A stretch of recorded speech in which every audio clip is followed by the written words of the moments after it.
Hi everyone. Today I want to talk about the non-human support that is around us at all times.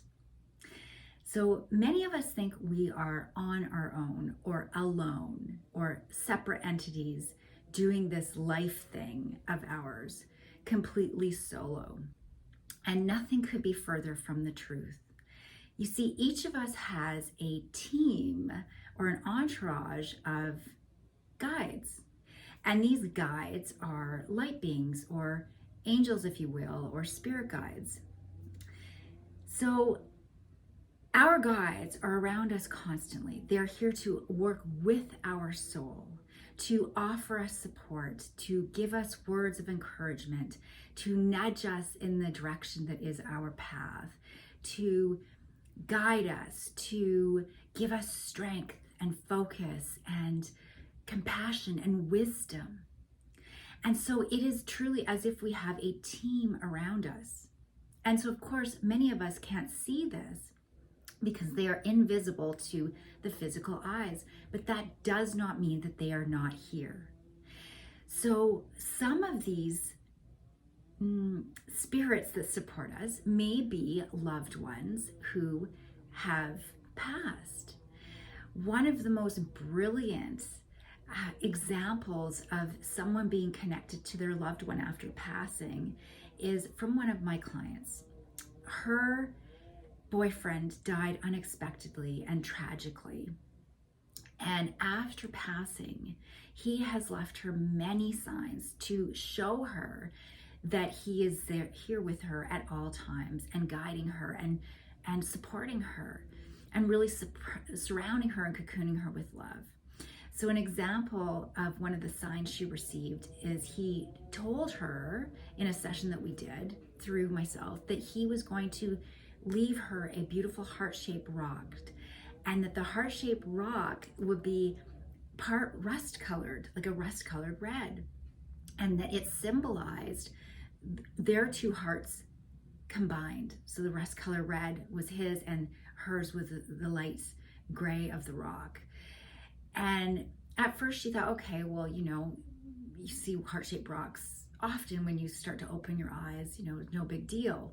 But the fact that it was a certain color would make it a bit more tricky to find. So she forgot about it. And 2 days later, she came out into her yard and she told me that the sun was beaming onto her yard on an angle where only one sliver of the grass, one sliver of the yard was lit up.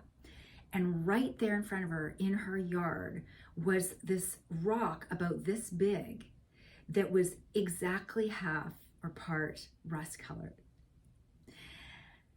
So because the ego can be tricky and doubt and fear creep in, sometimes she would then ask, am I just making this up? Is he really here? I think I feel his support. And he would leave another sign. So this time he, again in a session, had said to her that he was energetically placing these what he called windmills. Those windmills that you blow on when you're a kid and they go around and around, you blow on them. He had shown that he was placing these energetic windmills around her property, and that the point of these windmills was to create a sanctuary for her, to clear the negative energy from her space, from other people, so that it was this beautiful divine sanctuary for her to rest because she'd been through so much. And a couple of days later, she found at her house, now she does not have children. I don't know how many people she knows with kids. I don't suspect that many. She found at her house a little toy windmill that was kind of a white and translucent color. So it wasn't even like, it was like light. It looked like light.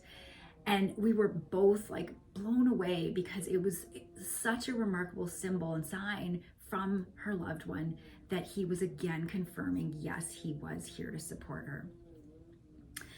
The first, and finally, there's probably been more because she has such a beautiful connection with him. One of the first signs she received from him through session with myself was that he was going to leave her gold rings, several gold rings.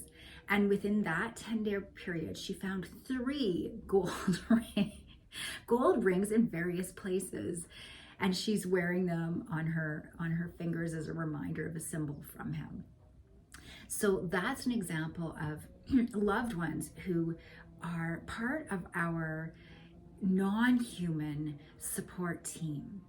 So of course the others are spirit guides. So spirit guides come in to offer our soul, specifically our soul, in an agreement, certain guidance and qualities and strength and encouragement to help our soul learn the lessons that we are here to learn, to expand in ways that we are meant to expand, to live to our greatest potential in the ways we are meant to live in our greatest potential. So how do you connect with your spirit guides? Well, one way is to trust that they are here, right? To trust that you have an entourage that you may only be able to see in meditation, or perhaps you don't see at all. And to begin to communicate with them so you can speak to your soul or your guides about anything. You can ask any type of question. You can ask for any signs, any type of confirmation if you're on the right path, any decision that you're trying to make to receive guidance. So the first is to really trust that they are here and they are supporting you together with your soul. So I often receive confirmation if I'm on the right path, or if I made the right, the decision that is best for me. And just recently I had this happen, and often for me comes through in either words in a book or words through someone who delivers the message to me. So just this week I made a decision that wasn't a huge decision, but I sat with it and I got guidance. I was like, okay, I think this is what feels right for me. And literally the next day I saw the exact sentence in a book, exactly what I got for my decision. And then within a few hours, a client called and said exactly talking about herself, but exactly the words that came through in the book and my guidance. And I had to tell her the story because it just made me laugh. I was like, wow, this is so brilliant, right? So that's what happens is if you begin to nurture that relationship with your guides, but trusting that they're there and communicating with them, you'll begin to receive signs regularly, very regularly, confirmation almost within, certainly within 24 hours, I get confirmation, usually within 12. So another way to feel into and sense that your guides are here is through meditation. So the guides I am aware of who are with me, I came to know them in deep meditation, and one just came and I saw him and I understood who he was and what he represents. The other, I purposely called forth. The others, I should say, I purposely called forth. So in meditation, I asked to be shown who they were. And so begin with one, ask for one. So sit in deep meditation, close your eyes, sit for, as long as it takes for you to breathe and become really centered and grounded. And then ask to be made aware of one of your guides. Ask this beautiful spirit being, this light being, to step forward and get really close to you. And then see if you can sense what you feel. What qualities do you feel? Is it more of a divine feminine energy or divine masculine or neutral? What do you feel? What is this guide here to teach you? What is this guide here to offer you, right? You don't need to get a name. Sometimes names can be tricky, and I don't bother with the names personally, but just get really close and then begin to nurture that relationship. So everywhere you go, you can imagine this guide and your soul walking with you, right?